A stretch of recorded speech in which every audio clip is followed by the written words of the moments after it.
কি কি আনছো বাজার থেকে? বাজার থেকে মুড়ি আনছি। মুড়ি আনছো? 2 কেজি পেঁয়াজ আনছি 2 কেজি। মুড়ি শেষ হয়ে গেছে, বাজার থেকে মুড়ি নিয়ে আসলো।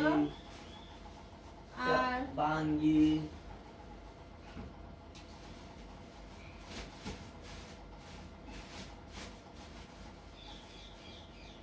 দেশি পেঁয়াজ নিয়ে আসলো 2 কেজি। আর এখানে নিয়ে আসলো বাঙ্গি। এই রোজা রমজানের মধ্যে বাঙ্গিটা খেলে কিন্তু পেটটা ঠান্ডা থাকে। আর নিয়ে আসলো বেল, বেলটা খেলো, বেলের শরবত খেলে কিন্তু অনেক মজা। এখানে নিয়ে এসে দেশি ক্ষীরা আর লেবু আনছে। লেবু ছাড়া তো রমজান চলেই না, বড় বড় লেবু আনছে। আর আনছে এইসবগুলোর ভুসি। আর রমজানের মধ্যে এইসবগুলোর ভুসিটা কিন্তু অনেক উপকার। এসবগুলোর ভুসিটা কিন্তু খেতে পারলে রমজান রোজা রেখে অনেক উপকার। এটা আমি ঢেলে নিলাম।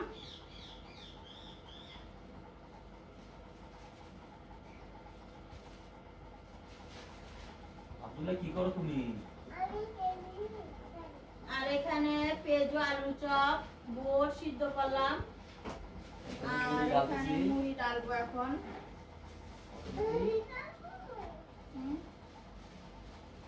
মুড়িটা কি সুন্দর করে টেকনিক খাটিয়ে ডালবো। দেখেন এত ছোট মুখা দিয়ে কিন্তু মুড়িটা ডালা যাবে না, চারিদিক দিয়ে পড়ে যাবে। আর মুড়িটা ডালার স্টাইল এভাবে কিন্তু ছিদ্র করে মুড়িটা খুব সুন্দর ভাবে ঢেলে নিব। আপু ধরনের দিকে দাঁড়াও। বলে না দুজন মিলে করি কাজ, হারিয়ে যেতে নেহি রাজ। দুজন মিলে কাজ করলে কিন্তু কাজটা অনেক সহজ এবং সোজা হয়ে যায়। এক হাতে কাজ করলে কিন্তু অনেক সহজ কাজও অনেক কঠিন মনে হয়। এর জন্য প্রত্যেকটা স্বামীকেই বলবো ঘরে স্ত্রীর কাজে সাহায্য করেন। কারণ স্ত্রীর যে দায়িত্ব আপনার সংসারটাকে সুন্দর রাখার জন্য, আপনার সন্তানকে ভালো রাখার জন্য, এমন আপনারও দায়িত্ব আছে স্ত্রীকে কিছু সহযোগিতা করার জন্য। স্ত্রীকে সহযোগিতা করবেন অবশ্যই, এটা লজ্জার কিছু না।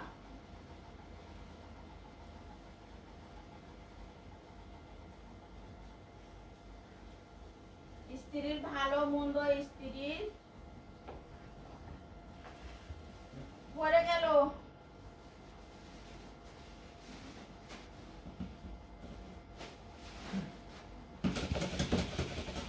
এখানে 2 কেজি মুড়ি আর এগুলা বাকি আছে, এগুলা রেখে দিব আলাদা ভাবে।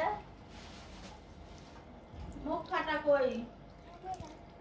মুখ খা কই? মুখ খা আব্দুল্লাহর কাছে। মুখ খা।